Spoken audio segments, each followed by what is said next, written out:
دائرہ اسلام سے باہر کر دو۔ غیر مسلمین کون ہیں؟ سب سے پہلے اسمی طور پر آتا ہے، اسمی قولی فعلی تین قسم کا مسلمین ہوتا ہے۔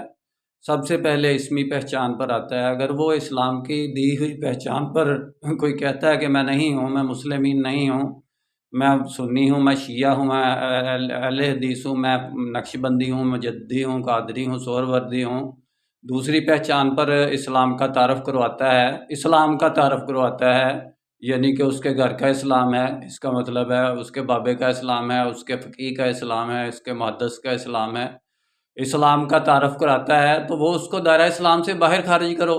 جو مسلمین کی شرعی نسبت پر اپنا تعارف کراتا ہے، اپنی شناخت کراتا ہے، اپنے یعنی کہ کسی اور گروہ سے نہیں کراتا۔ قرآن میں ہے کہ جو اللہ کی طرف بلائے اور دعوت دے اس سے اچھا کون ہے کہ وہ آخر میں یہ بھی کہے کالا انانی من المسلمین، کہ میں مسلمین میں سے ہوں۔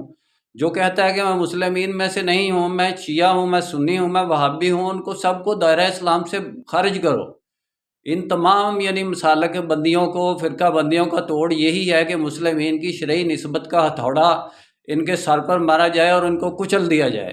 میرا کام اسلامک ورلڈ کی امن اور یونائٹی کا ہے۔ انشاءاللہ ڈیٹیل میں بات پھر ہوگی۔ نسبت، وحدت، خدمت، خیر کے ساتھ۔ اللہ حافظ۔